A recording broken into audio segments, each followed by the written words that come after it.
రీసెంట్గా జమీమా అనే ఆమె గురించి చాలా ట్రెండింగ్లో ఉంది. ఆమె మాట్లాడిన మాటలు, ఆమె చేసిన పనులు. మొన్న ఆమె ప్రెసిడెంట్తో మాట్లాడుతూ ప్రెసిడెంట్తో ఒక మాట అనింది. మేడం, మేము వరల్డ్ కప్ అలాగా గెలుచుకొని రాలేదు, మా కొద్దీ మేము చేసింది కాదు. మాకంటే మా సీనియర్స్, మాకంటే ముందు బ్యాచ్ వాళ్ళు చాలా కష్టపడ్డారు. వాళ్ళ చేత కాలేక, వాళ్ళకున్న చిన్న రిసోర్సెస్లో వాళ్ళు చేయలేక, వాళ్ళ జీల్, వాళ్ళ ఆలోచన, వాళ్ళకున్న భావజాలాలు మాకు ఒక బీజముగా పనిచేసింది. అందుకే మేము గెలవగలిగాం.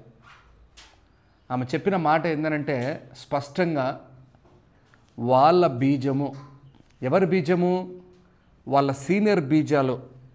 వాళ్ళు వెళ్తూ వాళ్ళు చెప్పిన మాటలు, వాళ్ళ భావాలు ఆ బీజముగా వాళ్ళ జీవితాల్లో పనిచేసి వాళ్ళకు వరల్డ్ కప్ని జయించాలనే ఒక తాపత్రయంతో వారు పనిచేశారని చెప్తూ వచ్చారు.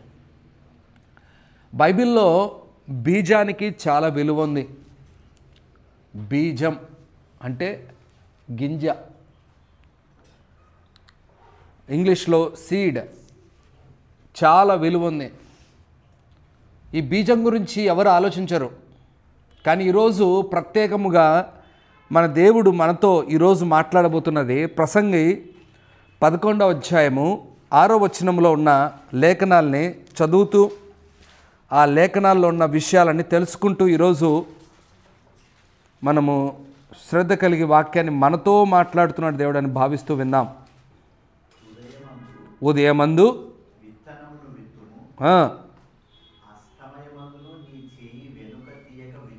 వెనక తీయక విత్తుము, అది ఫలించునో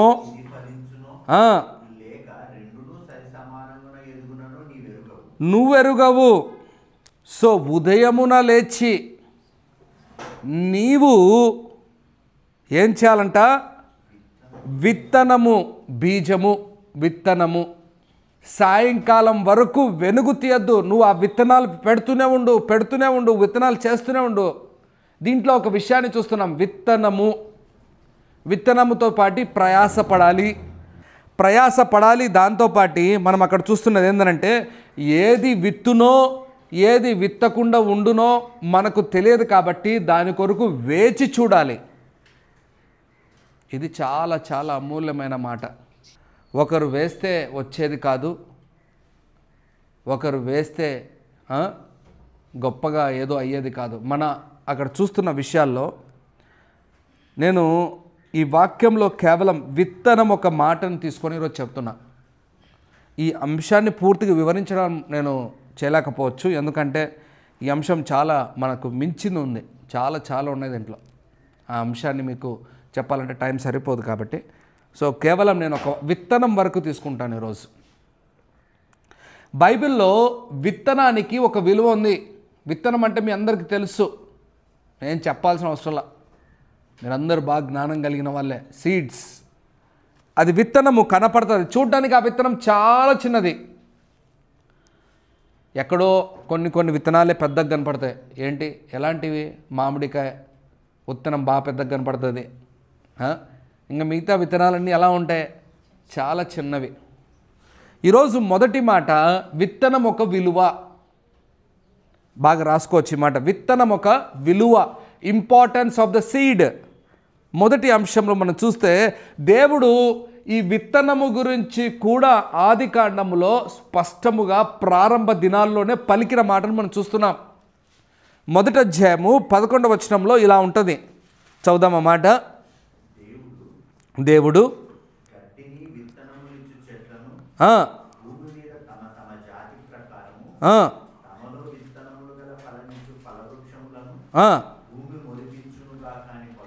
పలుకగా ఆ ప్రకారమాయను. చెట్టుతో పాటు విత్తనములు రావాలని దేవుడు ప్రణాళిక వేశాడు. దాన్ని కరెక్ట్గా స్పష్టంగా పలికాడు. ఆయన పలక్కపోయింటే ఏమైపోయాడు? విత్తనం వచ్చేది కాదు చెట్లకు. ఎంతో స్పష్టముగా దేవుడు ఫ్యూచర్ని ఆలోచించి ఉద్దేశాన్ని కలిగి దాని ఒక ప్రాముఖ్యతను తెలుసుకొని ఒక చెట్టు పుట్టాలి, ఆ చెట్టుకు కావాల్సిన విత్తనాలు రావాలి. ఆ విత్తనము ఇంపార్టెన్స్ మీకు చెప్తాను. తర్వాత ఎవరు విత్తనాలు వేస్తారు అది కూడా చెప్తాను మీకు ఈరోజు. ఎవరు విత్తనాలు వేస్తారు మీకు చాలా ఆశ్చర్యంగా ఉంటుంది ఈ వాక్యం మీకు. ఎవరు విత్తనాలు వేస్తారు, మూడవది ఆ విత్తనాలు వేసిన తర్వాత ఏమవుతుంది అది కూడా చూపిస్తాను మీకు. సో మొదటిగా మనం ఇక్కడ చూస్తున్న ప్రధానమైనది ఇంపార్టెంట్ ఏంటంటే, నిజముగా దేవుడు విత్తనానికి ఒక ప్రణాళిక కలిగి ఉన్నాడు. ఆదాముకు కూడా కనపడనిది చిన్నది, ఆ వస్తువు చిన్నది చాలా. ఆ సృష్టిలో చేసిన ప్రతి వాటిలో చిన్నదే ఏంది? విత్తనం. చెప్పాలంటే ఓ రకంగా అర్థమవుతుంది నా మాటలు. కానీ ఆ విత్తనం లేకపోతే మళ్ళా చెట్టు మొలక ఎత్తదు. ఆ విత్తనం లేకపోతే మళ్ళా చెట్లు మొలకలు ఎత్తుతూ ఉండడం అనేది కుదరదు. ఆలోచించండి, విత్తనం లేకపోతే ఎక్కడి నుంచి వస్తాయి చెట్లు? విత్తనం లేకపోతే మీ చేతికి ఎలా బీజం వస్తుంది, వంట వస్తుంది, భోజనం వస్తుంది? ఆలోచించండి మీరే. ఆ విత్తనం ఒక ప్రాధాన్యతను దేవుడు తెలుసుకున్నాడు కాబట్టే దాన్ని స్పష్టముగా పలికాడు. ఈరోజు దేవుడు చెప్తున్న మాట ఏంటో తెలుసా? మనము కూడా దాని విలువను తెలుసుకోవాలి. బీజం ఒక విలువను తెలుసుకోవాలి. కొంతమంది ఈ దినాల్లో ఆరోగ్య సూత్రాలు పాటించే వాళ్ళు ఇంకా డైరెక్ట్గా బీజాలు తిన్నారు, కొంతమంది మొలకలు తిన్నారు. అవునా? మంతెన సత్యనారాయణ చెప్పాడు. ఏం చేశాడు? కొన్ని మొలకలు ఇన్ని చక్కగా నీళ్ళలో నానబెట్టి దాని వేర్లు బయటకు వచ్చినప్పుడు మీరు తింటే మీకు చాలా మంచి ఆరోగ్యం. ఆ మంతెన సత్యన చెప్పాడు కాబట్టి వాళ్ళు షాప్ వాళ్ళు కూడా ఏం చేస్తున్నారు? అవే పెట్టుకున్నారు బిజినెస్. మొలకలు విత్తనాలు చాలా విలువైనవి. ఇక్కడ విత్తనం దేనికి ఉపయోగపడుతుంది? చాలా విలువైందనంటే ఇంకా మొలకెత్తుతూ దాన్ని కంటిన్యూ చేసుకుంటూ రావడానికి. మీకు ఆశ్చర్యమైన మాట చెప్తున్నాను. భూమి మీద ఒక చెట్టు లేదంటే ఒక చెట్టు ఉంది, ఒక భూమి మీద మరొకటి ఉందనంటే దాని సంవత్సరాలు చక్కగా క్యాల్కులేట్ చేసి చెప్పడానికి ఒక చెట్టు చాలా నిదర్శనంగా కనబడుతుంది. చెట్టు ఎప్పుడైతే మనం లేయర్లు కోస్తామో ఆ చెట్టులో ఉన్న ఆకారాల గోలు ఇవన్నీ దాన్ని చూసి దాన్ని బట్టి చెప్తారు. ఇది 10 సంవత్సరాలు, ఇది 10 సంవత్సరాలు, ఇది 10 సంవత్సరాలు, అలా క్యాల్కులేట్ చేసుకుంటూ ఎన్ని సంవత్సరాల వయసు కలిగిన చెట్టునో చక్కగా చెప్పగలరు. కానీ ఆ చెట్టు ఎలా వచ్చింది అనంటే ఆ గింజల వల్ల వచ్చాయి. ఒక ఫ్యూచర్ గురించి ఆలోచిస్తూ ఉంది గింజ. ఇంకా నేను ముందు ఉంటాను, చాలా మీకు జీవితాన్ని ఇస్తాను, మీకు కావాల్సిన ఆహారాన్ని ఇస్తాను, మీకు కావాల్సిన వాటిని అన్నింటి ఇస్తాను అని ఎదురు చూస్తూ ఉంది ఆ గింజ. విత్తనానికి ఉన్న ఒక విలువ దేవుడు తెలుసుకున్నాడు కాబట్టే దాని ప్రాధాన్యతను, దాని విలువను బట్టి దేవుడు మాట్లాడినట్టు మనం చూస్తున్నాం. రెండవది, రోమీలకు రాసిన పత్రిక మనం చూద్దాము. 9వ అధ్యాయము 6 నుంచి 7 వరకు రాయబడిన విషయాలు చూద్దాం. అక్కడ అయితే దేవుని మాట తప్పిపోయినట్లు కాదు, ఇజ్రాయేలు సంబంధులందరూ ఇజ్రాయేలీలు కాదు, అబ్రహాము సంతానమైనంత మాత్రము చేత అందరూ పిల్లలు కారు, కానీ ఇస్సాకు వలనైనదే. బాగా అర్థం చేసుకోవాలి. ఈ వాక్యం మీకు అర్థం కావాలి అని అంటే క్రైస్తవులు అనబడే వారందరూ క్రైస్తవులు కాదు. చాలామంది మేము యేసుప్రభుని నమ్ముతాం, మేము నమ్ముతాం అని అనే వాళ్ళందరూ దేవుని బిడ్డలు కాదు. కానీ ఎవరి వలన అంటే కేవలము ఇస్సాకు వలన. ఎందుకంటే ఆ ఇస్సాకులో ఏముంది? అబ్రహాము ఒక బీజం ఉంది. అబ్రహాము ఏ బీజం పడింది అబ్రహాంలో? దేవునికి విధేయుడై ఉండే బీజం పడింది. బైబిల్ స్పష్టంగా చెప్తుంది, అబ్రహాము విధేయత చూపెను, అందుకు దేవుడు దాన్ని నీతిగా ఎంచెను. నువ్వు నేను విధేయత చూపించకుండా అబ్రహాము కుమారులుగా కుమార్తెలుగా మనం మార్చబడకుండా మనము కూడా మన కొద్దీ మనం ఆలోచన కలిగి ఉంటే మనము దేవుని బిడ్డలము కాదు. ఆ బీజం చాలా ప్రధానమైనది. మొదటి బీజం నేనేం చెప్పానంటే ఒక చెట్టు ఇంకొక బీజాన్ని కలగచేసి అది ఫ్యూచర్ని అలాగే కలగజేస్తుంది. ఈ రెండవ బీజం గురించి చెప్తున్నాను. ఆత్మీయ బీజము అబ్రహాములో నుంచి వచ్చిన బీజము అది పడుతూ ఎందుకంటే మనకు మన దేశానికి ఎవరు ఫాదర్ ఆఫ్ ద నేషన్ ఎవరు? మహాత్మా గాంధీ మన ఫాదర్. అవునా కదా? ఎందుకయ్యాడు? నువ్వు వద్దన్నా కాదన్నా నువ్వు పుట్టకముందు నీ కోసం నీ దేశం కోసం ఏం చేశాడు ఆయన? పోరాడాడు. చేయాల్సిన పనులంతా చేశాడు. నీకు స్వాతంత్రాన్ని నువ్వు అడక్కముందు తెచ్చిపెట్టాడు. అందుకు ఆయనకు ఏమన్నా నేషన్ ఇచ్చి ఏం ట్యాగ్ ఇచ్చారు? Father of the nation. అలాగే ఫాదర్ ఆఫ్ ద మన అబ్రహాం ఎవరు? Father of the faith. ఎవడైతే విశ్వాసిగా భూమి మీద ఉంటాడో వాళ్ళందరికీ తండ్రి ఎవరు?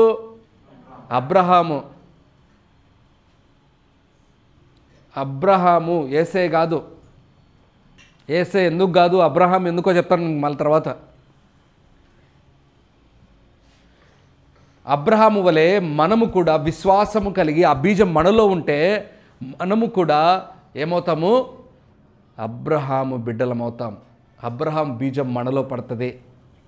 కానీ కేవలం మేమేదో క్రైస్తవులం, పుట్టుకలో క్రైస్తవులం, మాకు అన్నీ తెలుసు, మేము బైబిల్ పట్టుకున్నాం, మాకు అన్నీ తెలియని ఏమున్నాయి, మేము బాప్తిసం ఎప్పుడో తీసుకున్నాం, మా జీవితాలు మేము చాలా గొప్ప వాళ్ళము, మా తాత వాళ్ళు పాస్టర్లు, వాక్యం చెప్పేవాళ్ళు, డినామినేషన్స్కి పెద్ద బిషప్లు, ఇలాంటి ధోరణిలో నువ్వు నేను ఉంటే మనంత దరిద్రమైన వాళ్ళు ఇంకొకరు ఉండరు. మనలో ఏం లేదు? బీజం లేదు. అది కావాలా? ఏ బీజం లేదు? అబ్రహాము నుంచి ఇస్సాకుకు వచ్చిన బీజము మనలో ఆ బీజం లేదు.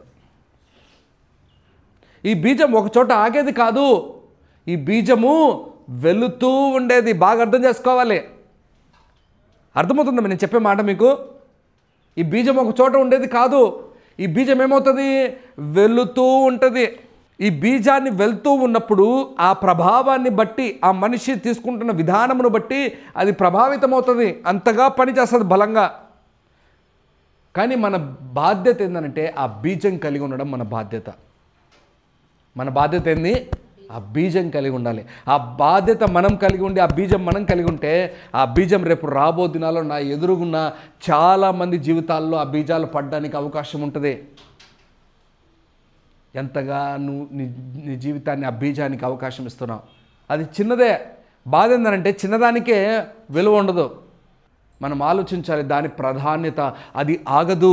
అబ్రహాము నుంచి ఇస్సాకు వచ్చింది, ఇస్సాకు నుంచి యాకోబుకి వచ్చింది, యాకోబు నుంచి ఏషావుకి వచ్చింది, ఏషావు నుంచి తరతరములు ఇజ్రాయెల్ పైకి ఎవరెవరైతే విధేయత కలిగి ఉన్నారో వారందరికీ వచ్చింది. అలా మారుతూ మారుతూ మారుతూ ఆ బీజమే ఈ దినానికి కూడా నడిపిస్తూ ఉంది. ఆలోచించండి. ఆ బీజం ఇప్పటికీ నడిపిస్తూ ఉందనంటే విధేయత. ఆ బీజాల్లో చాలా విలువైనవి. ఒక్కొక్క గుణం గురించి మాట్లాడుకోవాలంటే చాలా తెలిసి మనకు చాలా సమయం సరిపోదేమో నాకు తెలిసి ఆ బీజం గురించి మాట్లాడుకుంటే. ఇంకో మూడో అంశం అక్కడ. మొదటి అంశం మీకు ఏం చెప్పాను? ఆ బీజము చెట్టులో నుంచే పుడుతూ ఉంది. ఆ చెట్టుకు వచ్చే దాని గురించి ఆలోచిస్తూ ఉంది. రెండవది ఏం చెప్పానంటే ఆ బీజము కేవలం బయట ఉండేదే కాదు, అది మానవుల్లో కూడా నివసించేది, మానవుల్లో కూడా ప్రభావితం చేసేది. ఒక మానవుని నుంచి ఇంకొక మానవునికి అది ట్రాన్స్ఫర్ అవుతూ వెళ్ళేది. నాలో బీజం పడింది. ఆ బీజాలు మీలో పడడానికి దేవుడు సాయం చేస్తాడు. మీరు ఆ బీజాలు తీసుకొని ఆ వాక్యాలు సరిగ్గా తీసుకొని ముందుకెళ్తే ఆ బీజాలు ఇంకా చాలామంది దగ్గర నుంచి వెళ్తుంది. అది ఆగదు. కానీ కొంతమంది మన బీజంని మనము ఏమాత్రం పని చేయకుండా అలాగే ఉంచితే మాత్రం ప్రయోజనం ఉండదు. చాలామంది చేస్తారు ఆ పని. మూడో మాట చూద్దాం. లూకాసు సువార్త 8:11 ఏమనగా విత్తనము దేవుని వాక్యము. విత్తనము ఒక చెట్టులో నుంచి వచ్చింది. అది మొదటి మాట. విత్తనము అబ్రహాము నుండి విశ్వాసులకు మాత్రమే పరిమితమైంది. అది రెండవ మాట. మూడవ మాట, ఈ బీజము దేవుని వాక్యము. అసలు దేవుని వాక్యాన్ని ఎలా చూడాలి అని అంటే అప్పుడప్పుడు అనిపిస్తూ ఉంటుంది, ఇది ఇలా చెప్పకూడదు, కానీ దేవుని వాక్యం అంటే యేసుప్రభుల వారే, అందులో డౌటే లేదు. లోగోస్ విన్నాం కదా, లోగోస్ అంటే దేవుని మాట. దేవుని మాటని ఇంకేం చెప్పాలి, దేవుని వాక్యం, అంతే కదా, రెండు తేడా ఏం లేదు. కానీ ఈ దేవుని మాట కేవలం ఊరికే మాట కాదు, దానికి ఆకారం ఉంది, దానికి స్ట్రక్చర్ ఉంది. అది నీ కోసం నా కోసం వచ్చి ప్రయాసపడింది. అది నీ కోసం నా కోసం నాలో పడాలి, నీలో బీజం పడాలని చాలా తాపత్రయపడింది. పడ్డాడు, పడింది అనే దానికంటే పడ్డాడు అంటే ఇంకా బాగా స్పష్టంగా అర్థమవుతుంది. ఈ బీజం ఏంటి అని అంటే దేవుని వాక్యం. ఈ బీజాన్ని గురించి చాలామంది లెక్క చేయట్లేదు. ఈ బీజం ఒక విలువను తెలుసుకోవట్లా. సంఘాల్లో ఈ దినాల్లో ఏమైపోయింది తెలుసా, ఎక్కువ సమయం పాటలకు, ఎక్కువ సమయం ఆరాధనకు, చాలా తక్కువ సమయము వాక్యానికి. వాక్యం ఒక 5 నిమిషాలు లేట్ అయిందనుకో ఏం చేస్తారు, చూస్తూ ఉంటారు పాస్టర్ గారిని. మనము గుడ్ ఫ్రైడేకి ఒక్కొక్కరు ఒక్కొక్క వాక్యం మాట తీసుకొని చెప్పారు మన సంఘస్థులు. నేను చాలా ఆనందపడ్డా ఆ రోజు. I was really happy. మన సంఘంలో అలాగా అందరూ, మన సంఘం ఎందుకు నిర్మించబడిందో తెలుసా, బాగా వినాలి మాట, ఈ మాట బాగా వినాలి. సంఘము వాక్యంలో కట్టబడ్డానికి బాగా వినాలి మాట. రెండవది శిష్యులనుగా తయారు చేయాలి. ఈ రెండు ప్రధానమైనవి మనవి.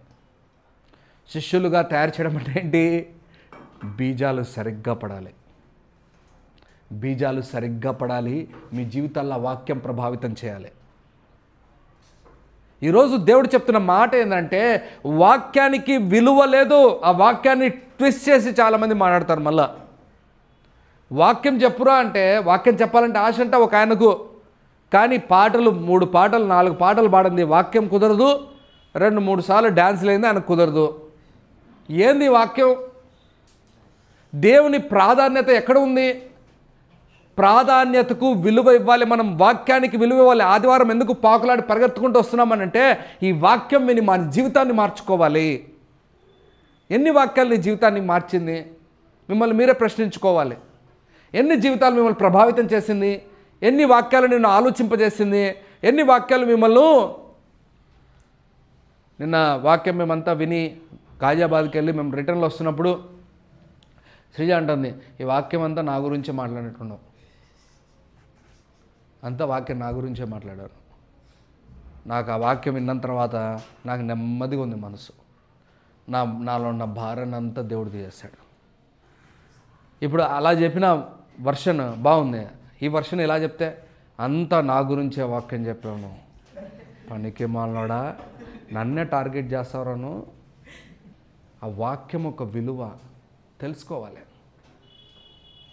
ఎదురు చూడాలి. నాతో మాట్లాడు ప్రభువా, నా జీవితాన్ని మార్చు ప్రభువా. నేను ఒక మాట చెప్తాను, ఇక్కడ మారడానికే ఉన్నాం భూమి మీద. ఈ మాట అర్థం చేసుకోండి, రాసుకోండి, గుర్తుపెట్టుకోండి. మారడానికే ఉన్నాం ఇక్కడ మారడానికి ఉన్నప్పుడు ఆ పని మనం సరిగ్గా చేయలేకపోతే ఇంకా ఈ పరలోకానికి ఎందుకు పోవాలి?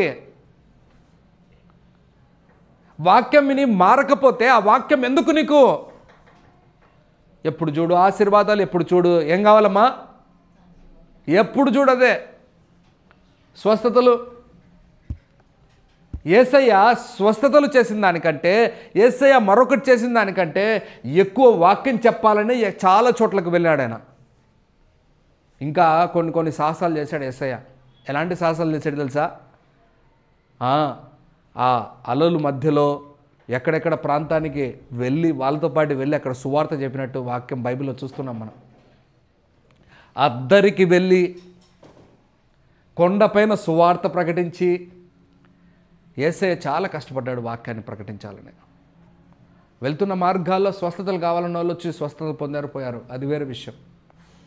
కానీ ప్రాధాన్యం దేనికి? దేవుని వాక్యానికి.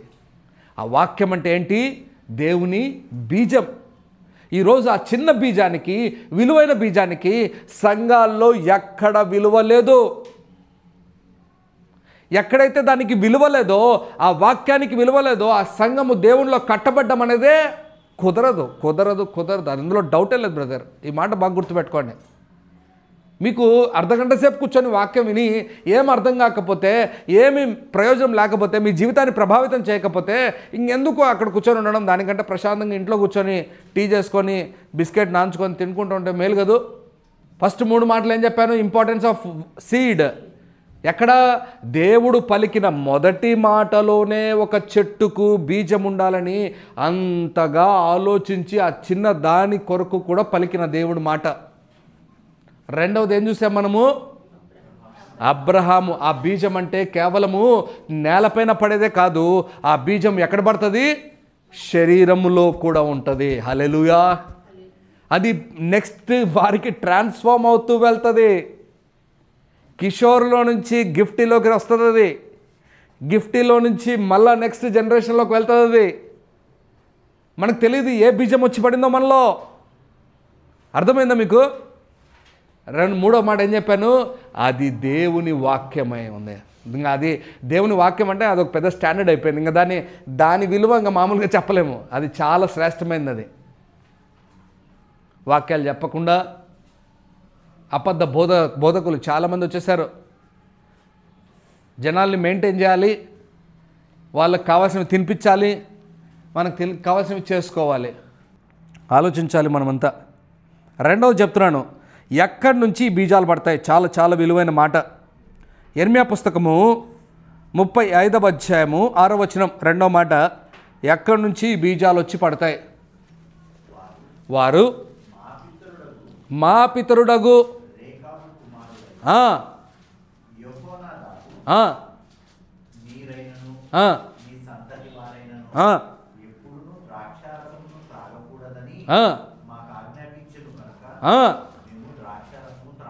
ఓహో, వీళ్ళు చూడండి, వాళ్ళ పితరులు ఏమి చెప్పారో అదే చేస్తున్నారు వాళ్ళు. అంటే పితరుల నుంచి వచ్చిన బీజాలు. నువ్వు వద్దన్నా వస్తాయి పితరుల నుంచి బీజాలు. అర్థమైందా మీకు? కొన్ని చెప్పినవి, కొన్ని చెప్పకుండా వచ్చేటివి. ఇప్పుడు నేను నా కొడుకులను కూర్చోబెట్టుకొని నేను కొన్ని విషయాలు చెప్తాను. అది చెప్పడం వల్ల కొన్ని బీజాలు పడతాయి వాళ్ళలో. మీతో కూడా నేను పర్సనల్ కూర్చొని కొన్ని విషయాలు, పర్సనల్ కౌన్సిలింగ్లో మరొక విషయాలు కొన్ని చెప్తూ ఉంటాను. ఆ బీజాలు పడుతూ ఉంటాయి మీలో. అర్థమైందా? పితరులు అంటే మీ ఇంట్లో ఉన్న వాళ్ళు, మీ సంతతి వాళ్ళు, మీ పెద్దవాళ్ళు. వాళ్ళు ఏదో చెప్పి వెళ్ళిపోయారు. నాయనా ఏమైనా కానీ యేసుప్రభుని వదిలిపెట్టద్దురా, యేసుప్రభు నిజమైన దేవుడురా అని కొంతమంది చెప్పిపోయినందుకు కొంతమంది రక్షణ మారుమనసు గురించి పెద్దగా చేయరు. కానీ యేసుప్రభులో ఉందామని చెప్పి చర్చికి మాత్రం పోతూ ఉంటారు రెగ్యులర్గా. ఈయన పితరులు ఏం చెప్పారంట? ద్రాక్షారసము తాగకూడదు అని చెప్పారు. అందుకు తాగకుండా ఉన్నారు చక్కగా. అంత మాట చక్కగా ఎవరింటారు ఈ దినాల్లో? వాళ్ళు తాగలేదు నిజంగానే. వాళ్ళ ముందు ఫ్రెష్ది పెట్టినా కూడా తాగలేదు వాళ్ళు. నేనేమంటాను తెలుసా? తల్లిదండ్రుల బీజాలు మనలో పడతాయి. ఇతరులు మాట్లాడే మాటలు బట్టి అవి కూడా మీలో బీజాలుగా మారి వచ్చి పడతాయి. కొన్ని చెప్తే వచ్చి పడతాయి, కొన్ని చెప్పకపోయినా కూడా వచ్చి పడతాయి. అర్థమైందా? బాగా వినాలి. కొన్ని చెప్తే వచ్చి పడతాయి, కొన్ని చెప్పకపోయినా కూడా వచ్చి పడతాయి. కొన్నిసార్లు మనలో ఉంటుంది ఆ భావాలు. మీకు బాగా గుర్తుపట్టరో, మీ అమ్మలాగానే నువ్వు మాట్లాడడం, మీ నాన్నలాగానే నువ్వు మాట్లాడడం. ఇవన్నీ ఎక్కడి నుంచి? ఏ బీజాలు? చెప్పకపోయినా వచ్చి పడిన బీజాలు. ఆలోచించడం, నడవడం. బాధ ఏంటంటే ఈ బీజాలని కనుక్కోవాలి, ఈ బీజాలని మార్చుకోవాలి, ఈ బీజాలు తీసేసుకోవాలి. ఈ బీజాలు మనల్ని ప్రభావితం చేస్తాయి.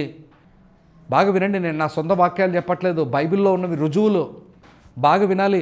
ఇస్సాకు బీజం యాకోబులో పడింది. అర్థమైందా? అబ్రహాం బీజము ఇస్సాకులో పడింది. దావీదు బీజము వాళ్ళ కుమారులో పడింది. మీరు బాగా చూస్తే దావీదు బీజము సొలొమోన్లో కూడా పడింది. పడిందా పడలేదా? ఇష్టం వచ్చిన వాళ్ళందరినీ పెళ్లి చేసుకుంటా బుద్ధుని వచ్చాడు. లాస్ట్కి సొలొమోన్ కూడా ఏం చేశాడు? అదే బీజం పడింది. వాళ్ళ నాన్న ఎంతోమంది ఉపపత్నులు ఉండేవాళ్ళు. వాళ్ళ నాన్నకు ఎంతమంది ఉన్నారో సంఖ్య కూడా రాసింది బైబిల్లో.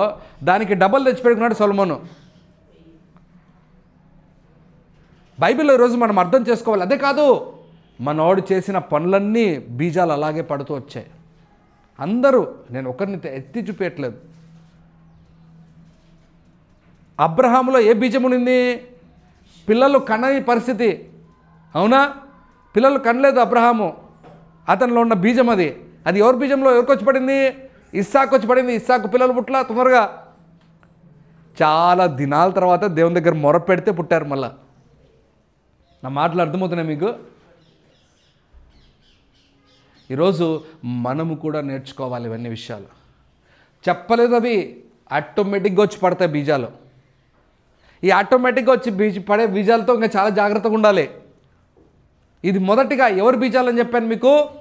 వద్దన్నా కూడా మన పితరుల నుంచి వచ్చి పడేది. పితరులు అంటే మనకు ఇంకా మీరు అన్ని లెక్కలో వేసుకోవచ్చు. అమ్మ, నాన్న, ఇంకా అందరూ. కొన్ని చెప్పేటివి, కొన్ని చెప్పంటివి. వాళ్ళు చెప్పకపోయినా కూడా పడతాయి.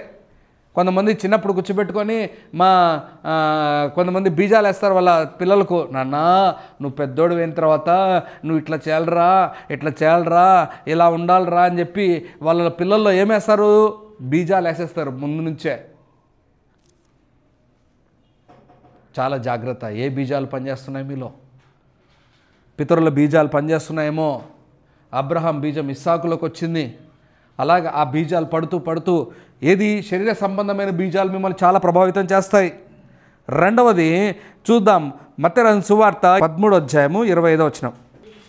మనుషులు నిద్రించుచుండగా అతని శత్రువు వచ్చి గోధుమల మధ్యలో అది విత్తిపోయాడు.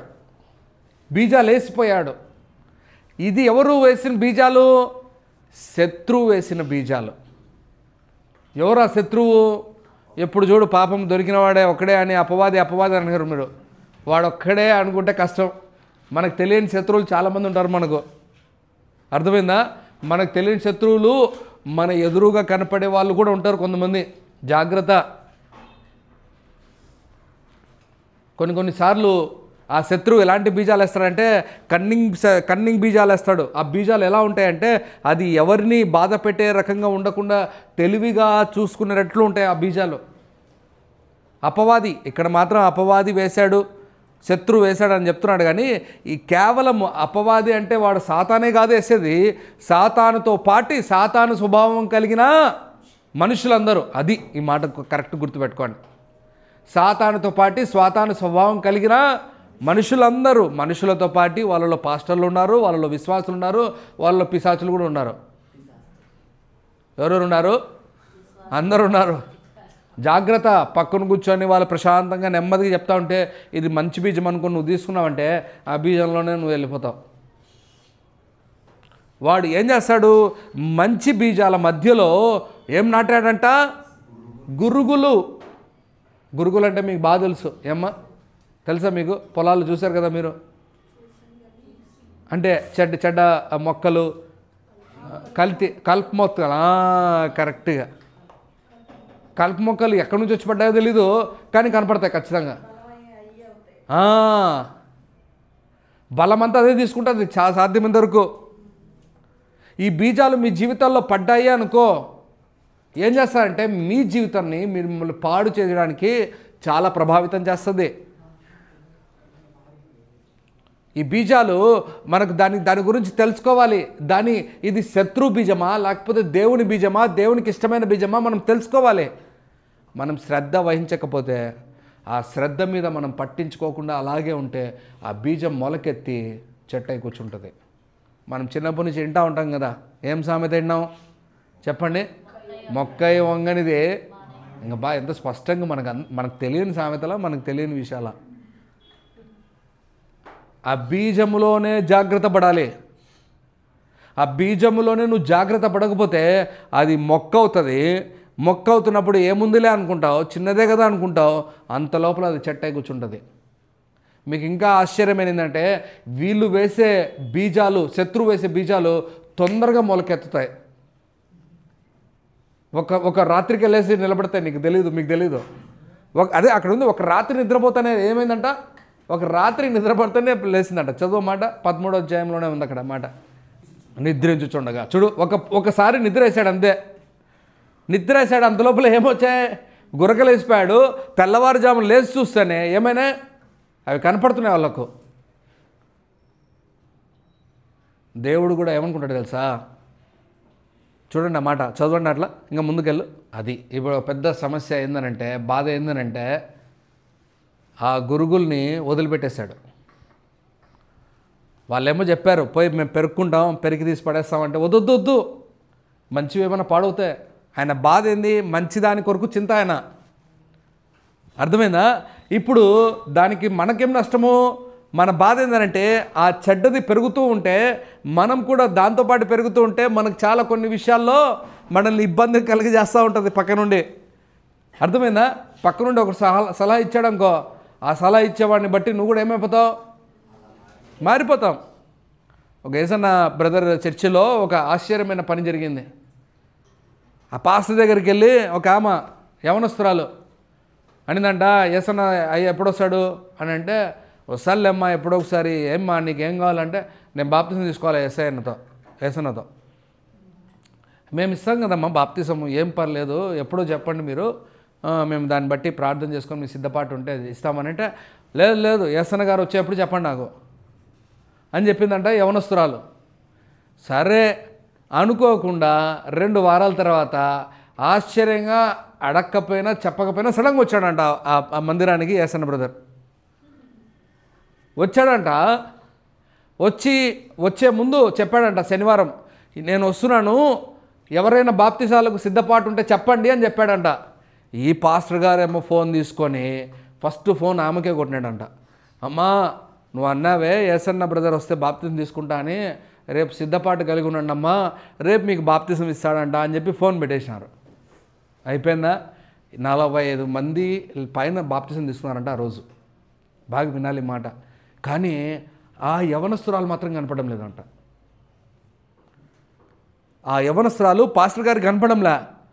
ఏసన్న అడుగుతాడు, రే అయిపోయిందరా, ఉన్నారా ఎవరన్నా అంటే, ఉండుండయ్యా అంటున్నాడంట. ఎవర్రా, ఎవరి కోసం ఎత్తుకుతున్నావురా నువ్వు అని చూస్తూ ఉంటే అమ్మాయి కనపడంలే. అయిపోయిన తర్వాత ప్రార్థన అయిపోయింది, అంతా అయిపోయింది. అప్పుడు తర్వాత మూలలో నుంచి నడుచుకుంటూ వస్తుందట ఒక ఆమె, ఈ యవనస్తురాలే. ఆమె పాస్టర్ గారు అంటే, ఏమ్మా నీకోసం ఎతికింది మామూలుగా కాదమ్మా, యాడున్నావు అని చూస్తానన్న, యాడిపోయినావు తల్లి ఇంతసేపు అంటే, అయ్యా నేను బాప్తిజం తీసుకోవాలని నిర్ణయం మాత్రం తీసుకున్నాను అయ్యా. నేను వచ్చి ఆ చివరిలో కూర్చొని ఉంటే నేను తెల్ల డ్రెస్ తెచ్చుకొని లోపల పెట్టుకుంటే నా పక్కన ఆమె కూర్చొని అంటుంది, ఏంది తెల్ల డ్రెస్ తెచ్చుకున్నావే అనింది ఆమె, పెద్ద ఆమె. అంటే నేను బాప్తిజం తీసుకున్నాను అంటే, ఏంది ఈ వయసులో బాప్తిజం తీసుకున్నావా, ఏంది సన్యాసం తీసుకుంటావు నువ్వు, ఇంకా తెల్ల డ్రెస్సులు వేసుకొని బతుకుతావును, ఏం బతుకునేది అని 2-3 మాటలు ఎక్కువ మాట్లాడిందంట బాప్తిజం గురించి. 2-3 మాటలు ఎక్కువ మాట్లాడిందంట. ఏమని, ఇప్పటి నుంచే నువ్వు జీవితం ఇదే అయిపోతుందా, నీ జీవితం మంచి యవ్వన కాలంలో ఉంటే బాగుండాలి కదా, ఇప్పుడే సన్యాసం తీసుకుంటావా, ఇలాంటి 2-3 మాటలను మాట్లాడడం వల్ల బాధ కలిగి ఆమె లేసి వెళ్ళిపోయిందంట. 2 నిమిషాలు పక్కన కూర్చొని చెప్తే ఏమైపోయినాయి, బాప్తిజం తీసుకోవాల్సామా లేసి వెళ్ళిపోయింది.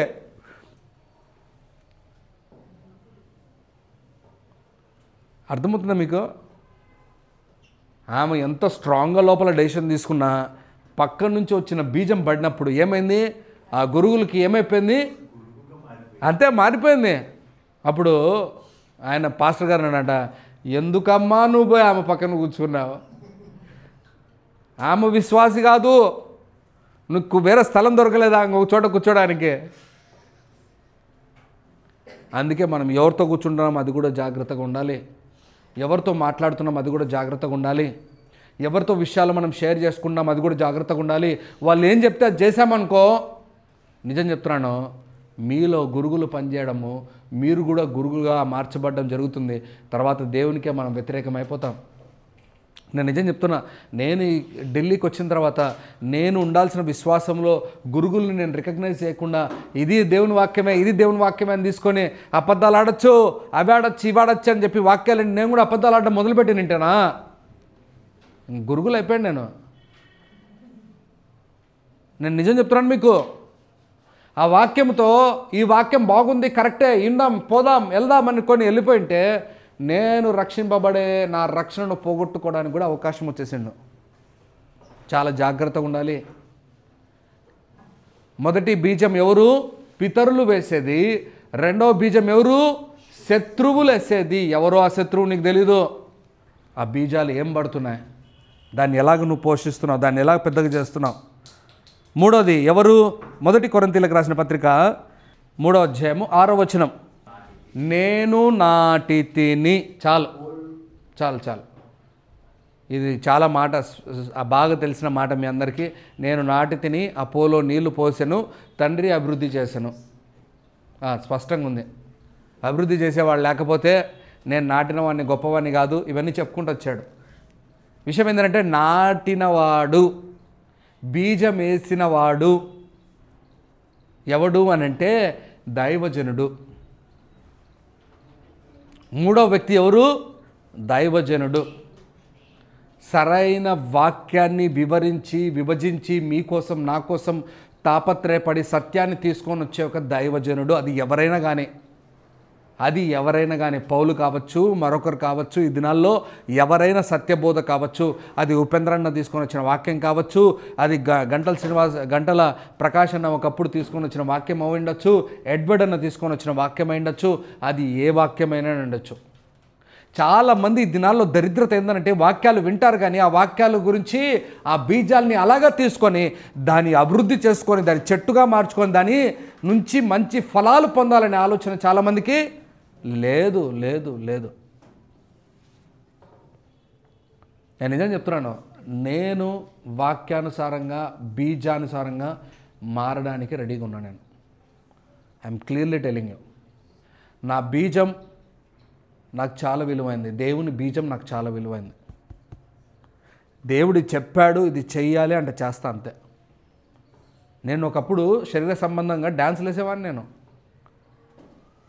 చుట్టూ బాగున్నప్పుడు మేము ఎగురులకు మేము చేసే డ్యాన్సులకు అందరూ పవన్ కళ్యాణ్ అవి ఇవి పేర్లు ఆ పేర్లు ఈ పేర్లు పెట్టి పిలిచేవాళ్ళు. ఎందుకంటే ఆ పాటలు ఎక్కువ వేసేవాళ్ళం మేము బీటెక్లో 10th. ఇలాంటి పనికిమాల డ్యాన్సులు వేసేవాడిని నేను. ఇప్పుడు డ్యాన్సులు వేయాలంటే మామూలు దేవుని పాటలకి నేను డ్యాన్సులు వేసుకోలేను. బైబిల్ ప్రకారంగా బాగా తరచుగా చూస్తే ఎందుకు ఎత్తుక్కొని ఒకే వాక్యాన్ని పట్టుకొని ఊగిసలాడాలి? అటు అబ్రహాం డ్యాన్సే లేదు, ఇటు యేసుప్రభు డ్యాన్సే లేదు. మధ్యలో దొరికిన వాడు మాత్రం ఒక్క దావీదు దొరికాడు. ఆ దావీదు కూడా ఏ డ్యాన్స్ వేసాడో కూడా తెలియదు వీళ్ళకు. వేసాడు డ్యాన్స్, మేము కూడా వేస్తాం డ్యాన్స్. అరే డ్యాన్సులు శరీర ఆశను బట్టి చేస్తున్నారా? ఇక కొన్ని చర్చిల్లో అయితే ఇంకా పూర్తిగా ఆరాధించే పాటలు కూడా కరెక్ట్గా పద్ధతిగా ఉండాలని దేవుడు నిర్ణయించాడని చెప్పి పాతకాలం పాటలే పాడుతున్నారు ఈ దినాల్లో. అలాంటి చర్చిలే మంచివి చెప్పాలంటే. కానీ ఈ దినాల్లో అలా లేదు. ర్యాప్ పాటలు వచ్చేసాయి అన్నీ. శరీర ఆశలు నెరవేర్చుకోవడానికి రావట్లే మనం ఇక్కడ. బీజం ఎలా ప్రభావితం చేయాలంటే మీ ప్రతి వాటిపైన ప్రభావితం చేసి మీ జీవితాన్ని మార్చేటట్లు ఉండాలి. వాక్యం ఎంతగా నీలో నాటుబడితే అంతగా ప్రభావితం చేయాలి. నేను ఇంటికి వెళ్ళిన తర్వాత మీరు ఎప్పుడు బీజాలు ఎక్కడ పడిపోతాయి? ఒకసారి చక్కగా ఉపమానం కూడా దేవుడు చెప్పాడు యేసయ్య. అవునా? బీజం గురించి మీ అందరికి బాగా తెలుసు. మార్గము పక్కన పడిన బీజాలు, త్రోవ పక్కన పడిన బీజాలు మీ అందరికి బాగా తెలుసు. ఇంకొకటి ఏంటి?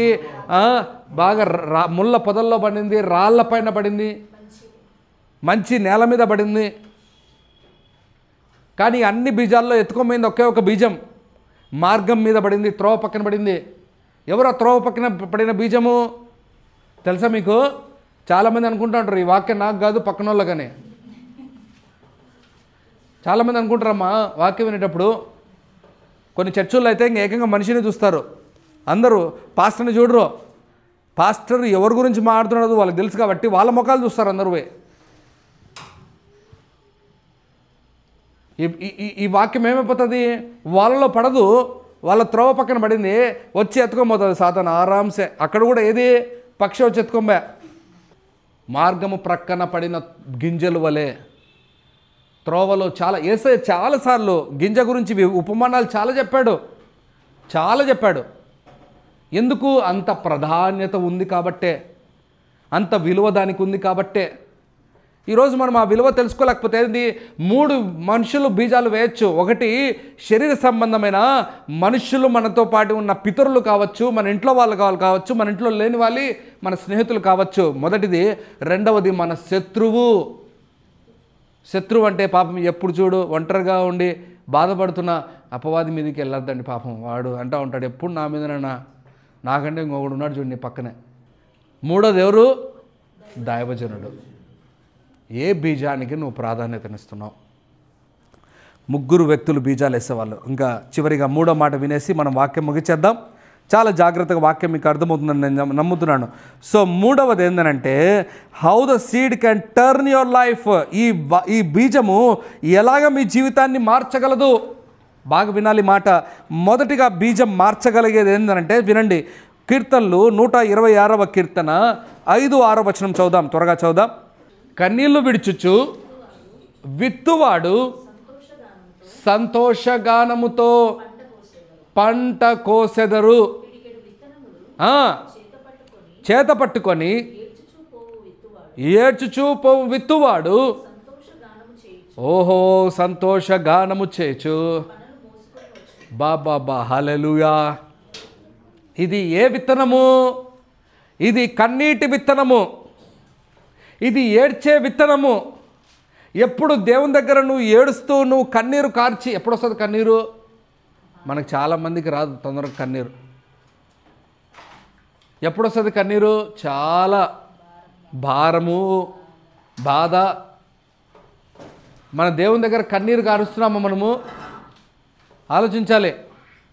నువ్వు కన్నీరు కార్చి దేవుని దగ్గర మొరపెడితే నీ బిడ్డల కోసం, మీ ఇంట్లో వాళ్ళ కోసం, నేను చెప్తున్నాను ఈరోజు, నువ్వు కన్నీరు కారుస్తే నీ కన్నీరు కార్చు నువ్వు ఏం చేస్తాడు దేవుడు? ఏమన్నాడమ్మ అక్కడ? అది ఆనందగానము చేయును. మనం కన్నీరు కార్చమే. పౌలే వాడు ఎట్టుంటే మునులే. నేను నిజం చెప్తున్నాను, కన్నీరు మనం కార్చే వారంగా ఉండాలి. నేను కేవలం మీకోసం ప్రార్థన చేసేవారంగా కాదు, మీ కొరకు నేను కన్నీరు కార్చేవారుగా నేను ఉండాలి. అప్పుడే వాక్యం మీలో ప్రభావితం చేస్తుంది. అప్పుడే మీ జీవితంలో శాంతి సమాధానం ఇస్తుంది. అప్పుడే మీ జీవితాన్ని సంపూర్ణంగా దేవుని వైపు నడిపించడానికి అవకాశం ఉంటుంది. ఈరోజు దేవుడు చెప్తున్న మాటలు ఏంటంటే మనం ఆ విత్తనాలు విత్తుతున్నామా, అది మనము దాన్ని పొందే వారంగా ఉంటున్నామా, అటువంటి గొప్ప భాగ్యాన్ని, అటువంటి వాటిని మనం పొందగలుగుతున్నామా? ఇంకా చూద్దాము. హోషేయ అదే మొదటి మాటలోనే, మొదటి హోషేయ 10వ అధ్యాయం 12వ వచనం చూద్దాం. నీతి ఫలించినట్లు మీరు విత్తనము వేయుడి. అది ప్రేమ అనే కోత మీరు కోయును. ఇంకా దాని తర్వాత యెహోవాను వెదుకుటకు అది ఇదే సమయము గనుక ఆయన ప్రత్యక్షమై హల్లెలూయా నీ మీద నీతి వర్షము కురిపించినట్లు ఇది వరకు ఎన్నడును అబ్బాబాబా బీడు భూమి దున్నును. హల్లెలూయా. ఎంత చక్కటి మాట. నీతి ఫలించున్నట్లు మీరు విత్తనము విత్తుతే మీ జీవితంలో దేవుడు ప్రేమ అనే కోత ఇస్తాడంట. ఏంది విత్తనము కోత? బాగా వినాలి. ఏదైతే విత్తనం వేస్తావో అదే కోతకు వస్తావు. అవునా? ఎవడు జామ పండు వేసి యాపిల్ పండు కోసేవాడు ఉన్నాడు? అట్లా ఎవడు కుదరదు భూమి మీద. ఏం తమ్ముడు, నీతి అనే వాటిని మీరు విత్తారే అనుకో, మీరు ప్రేమను ఖచ్చితంగా కోస్తారు. అదే కాదు, దేవుడు యెహోవా నీకు సమృద్ధినిస్తాడు. ఎంత చక్కటి మాట ఈరోజు దేవుడు మాట్లాడుతున్నాడు. మనం కేవలం నీతి అంటే ఏంటి? దేవుడు చెప్పినట్టు నడవడం. అయ్యా దేవుడు ఇట్లా చెప్పాడు నడవడం, అట్లే నడుద్దాం. అయ్యా ఇట్లా కొన్నిసార్లు దేవుడు చెప్పినట్టు నడిచేటప్పుడు వేరే వాళ్ళందరూ మనల్ని హేళన చేస్తారు, ఇబ్బంది పెడతారు, తూ అంటారు. అరే విభేదాలు పెట్టుకొని చర్చిల్లో ఒకరొకరు ఉండకూడదురా అని బైబిల్ చెప్తా ఉంటే మనం చేయాల్సిన పనిని శ్రద్ధ కలిగి చేయాలి. భయపడకూడదు, బాధపడకూడదు. ఏమవుతుందా ఏమి లేదా దాని తర్వాత దేవుడు చూసుకుంటాడు. మనం కరెక్ట్గా సత్యానికి ఆ వాక్యానికి ప్రభావితం చెందబడాలి. నేనుంటా, నేను అన్నీ సర్దుకుంటా, నేను అన్నీ కప్పుకుంటా, నేనంటే కలుపుకుంటా. తర్వాత ఏమవుతుంది? ఎంత చక్కగా చెప్పాడు దేవుడు, ఒరే పులిసిన పిండి కొంచెమైనను ఉంటే పిండి అంతా ఏమవుతుంది? పులిసిపోతుంది. అంటే ఈడు అనుకున్నారు రే రొట్టెల గురించి మాట్లాడుతున్నారు, రే మన దగ్గర రొట్టెలు రేవని. రే ఆ కేటగిరీలో ఉండకూడదు మనం. దేవుడు ఏమన్నాడు? కొంచెం పులిసిన పిండిలో కొంచెమన్నా పులిస్తే మొత్తం పాడవుతుంది. అందుకే ఒక విశ్వాసి ఒక్కడు చెడ్డ తలంపు పెట్టుకొని మనల్ని పాడు చేస్తూ ఉంటే వాడిని తీసేయడమే మేలు, కానీ ఆ పిండినంతా కాపాడుకోవడానికి అది తీసేయడమే మేలు, కానీ దాన్ని అలాగే ఉంచితే మొత్తం పాడైపోతుంది. ఈరోజు దేవుడు చెప్తున్న మాటలు, మనం వాక్యానికి అంట కట్టబడాలి, నీతి గురించి చింతపడాలి. నీతి మనలో వస్తుందా లేదా? ఈ సంవత్సరం ముగించబడబోతుంది. ఈ సంవత్సరం అంతా 11 దినాలు 11 నెలలు దేవుడు కాపాడాడు. ఈ ఒక్క నెల ఒక్కటే ఉంది మన ముందు, కానీ ఇన్ని నెలలు దేవుడు కాపాడినందుకు మన నీతి ఎలా ఉంది? మన నీతి ఎంత పెరిగింది? ఈ 2025 మనం ఎంత ప్రభావితం చేయబడ్డాం? ఎంతగా మందిరాలకు వచ్చాం? ఎంత రెగ్యులర్గా మనం దేవుని మందిరాల్లో ఉన్నాం? ఎంత దేవుని వాక్యాన్ని ప్రభావితం చేసుకున్నాం? మన జీవితాన్ని మనమే ప్రశ్నించుకోవాలి. మనల్ని మనం ప్రశ్నించుకోలేకపోతే మన బీజాలు పడి కూడా వేస్తే. ప్రతి వారం ఒక వాక్యం, అవునా కదా? నువ్వు సంవత్సరం నుంచి వింటున్న వాక్యం, మీకు ఆదివారము మొదటి ఆదివారం వచ్చిన వాక్యం మళ్ళీ ఎప్పుడన్నా విన్నావు నువ్వు? స్పష్టముగా మనం ప్రతి విషయంలో ధ్యానం పెడుతున్నాం, ప్రతి బీజానికి విలువిస్తున్నాం. ఈ బీజం మీలో పడాలి, ఈ బీజం మీలో ప్రభావితం చేయాలి. ఎంతగా మీరు ఆ ప్రభావితం అవుతున్నారు? ఎంతగా నీతి క్రియలు నేర్చుకున్నారు? ఎంతగా మీరు అభివృద్ధి పొందుతున్నారు? దేవుడు మిమ్మల్ని అడుగుతాడు, దేవుడు మిమ్మల్ని ఈ విషయాలు అడుగుతాడు. చాలా చాలా జాగ్రత్తగా ముందుకెళ్దాం. 2వ మాటలో చూస్తున్నాము, చివరిలో యోహాను రాసిన సువార్త 12వ అధ్యాయము 24వ వచనంలో చూద్దాం. ఆ మాట ఎంత చక్కటి మాట యేసయ్య చెప్తున్నాడో. ఏమి చేస్తుంది, జీవితాన్ని ఎలా ప్రభావితం చేస్తుంది అనే మాట చూస్తున్నాం మనం ఇక్కడ. ఒకటి, కన్నీటితో విత్తేటట్టు చేస్తే ఆనందాన్ని ఫలింపజేస్తుంది. రెండవది, నీతితో విత్తితే ప్రేమను కోత కోసేటట్టు చేస్తుంది. రెండవది చూస్తున్నాం అక్కడ, చావకుండిన ఎడల అది ఒంటిగానే ఉండును, చచ్చిన ఎడల విస్తారముగా ఫలించును. అది చావాలి. ఆ బీజం మనలో పడి మన శరీర సంబంధమైన కోరికలను ఏం చేయాలి? చంపాలి. శరీర కోరికలు చచ్చిపోతున్నాయి మనవి, ఆలోచించాలి.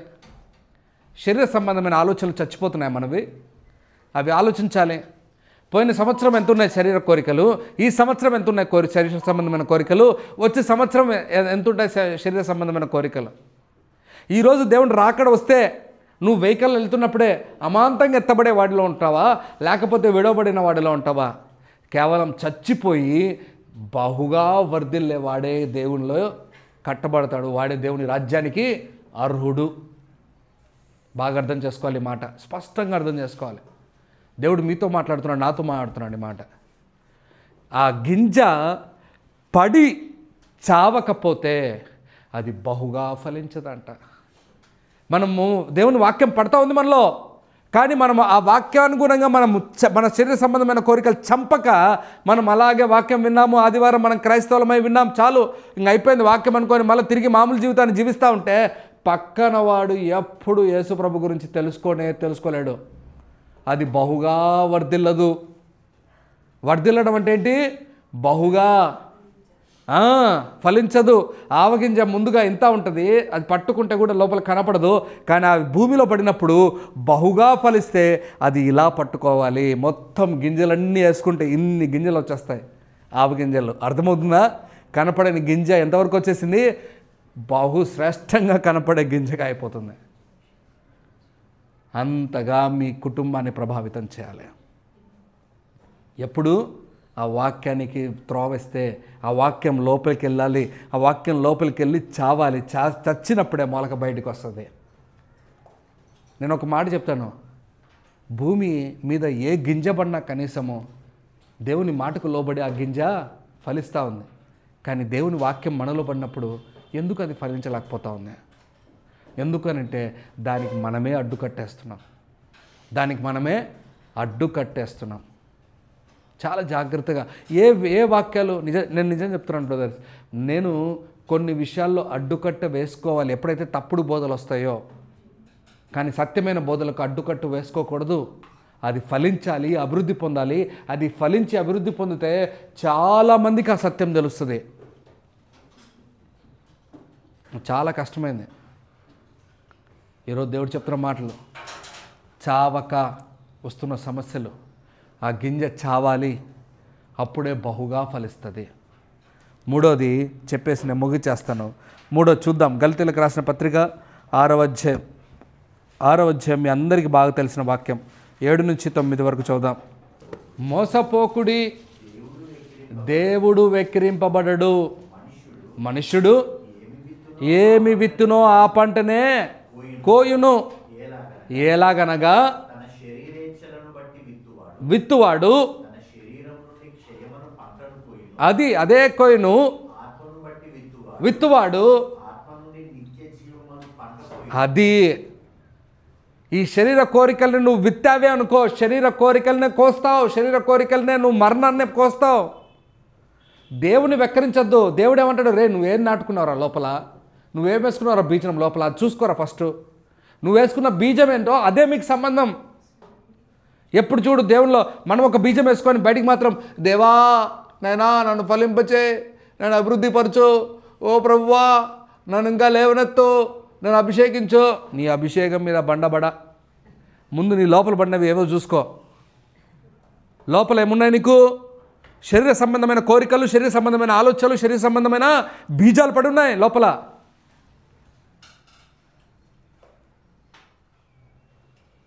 మళ్ళీ దేవుడిని, అందుకే దేవుడు వెక్కిరింపబడ్డు ఆ మాట ఎంత చక్కగా స్టార్ట్ చేయడమే అలా స్టార్ట్ చేశాడు.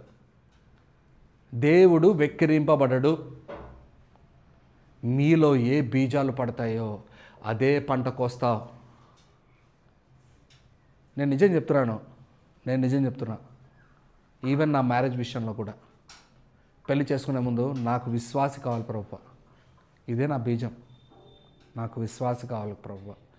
ఆ పంట ఇప్పుడు కోస్తున్నా. నేను ఏం కోస్తున్నా? అదే పంట. కానీ పంట కోసేటప్పుడు చాలా బాధేస్తుంది. నిజం చెప్తున్నా, పంట కోసేటప్పుడు చాలా బాధేస్తుంది, గుర్తుపెట్టుకోండి. ఎందుకో తెలుసా? శరీర విత్తనాలను విత్తినప్పుడు అదే మీ కళ్ళ ముందు కోరికలే బయటికి వచ్చినప్పుడు అది కోస్తూ ఉన్నప్పుడు చాలా బాధేస్తుంది. అయ్యో నేను ఎందుకు ఎంత చేశాను. ఈరోజు దేవుడు చెప్తున్న మాటలు మీకు అన్నీ 3 విషయాలు చెప్పాను. నేను వాక్యం ముగిస్తున్నాను. 3 విషయాలు. వాక్యం ఒక బీజం, ఒక విలువ. రెండవది ఏం చెప్పాను మీకు? అది ఎవరు వేస్తారు. మూడోది ఏం చెప్పాను? అది ఏం రకంగా మార్చబడుతుంది. మొదటిగా చెప్పిన మాటల్లో 3 విషయాలు చెప్పాను. ఎక్కడ ఇంపార్టెంట్ వాక్యం బీజము? దేవుని మొదటి ఆది కాండంలోనే దాని ఫ్యూచర్ గురించి ఆలోచించి దేవుడు మాట్లాడిన మాట. రెండవది ఏం చెప్పాను? ఆత్మ సంబంధమైనది. ఎవరికి ఆత్మ సంబంధమైనది? అబ్రహాము నుంచి ఇస్సాకు నుంచి యాకోబుకు. మీలో ఉన్న బీజాలు మీ పిల్లలకు రావాలి. దానికోసం తాపత్రయపడాలి, దానికోసం ప్రార్థన చేయాలి, దానికోసం విలపించాలి మీరు. ఇంకా ఏం చెప్పాను? దేవుని వాక్యంకు చాలా ప్రాధాన్యతనివ్వాలి. రెండవది ఏం చూసాం మనం అక్కడ? రెండవది ఎవరు వేస్తారు బీజాలు? మన పితరులు, మన పక్కనున్న వాళ్ళు వేసేవాళ్ళు బీజాలు వేస్తారు. రెండవది ఎవరు వేస్తారు? మన శత్రువు వేస్తాడు. మూడవది ఎవరు వేస్తారు? దైవజనుడు వేస్తాడు. మీరు ఏ వాక్యానికి విలువిస్తున్నారు? మూడోది ఏం చెప్పాను? ఏ వాక్యం అయితే కన్నీటితో విత్తుతారో అది బహు గొప్పగా ఆనందాన్ని కోయడానికి ఉపయోగపడుతుంది. నీతితో విత్తుతారో ఏం కోస్తారు? ప్రేమను కోస్తారు. ఈరోజు దేవుడు చెప్తున్న మాట రెండోది ఏం చెప్పాడు దేవుడు?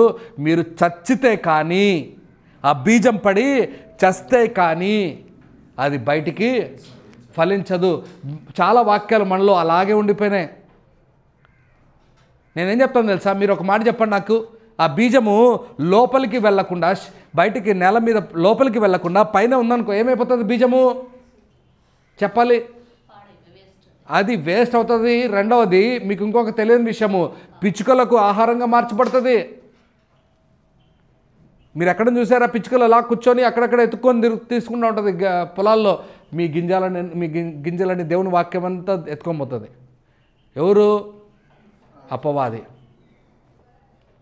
మూడోది ఏం చెప్పాను మీకు చివరిగా, మీరు ఏదైతే విత్తుతారో అదే కోస్తారు. చాలా జాగ్రత్త. దేవుణ్ణి ఎప్పుడు వెక్కిరించకండి. ఓ దేవా వద్దు. ఫస్ట్ నీలో పడిన వాక్యం ఏంది, దాని గురించి జవాబు నువ్వు చెప్పు. నువ్వు మారుతున్నావు వాక్య ప్రకారంగా? మారట్లేదా?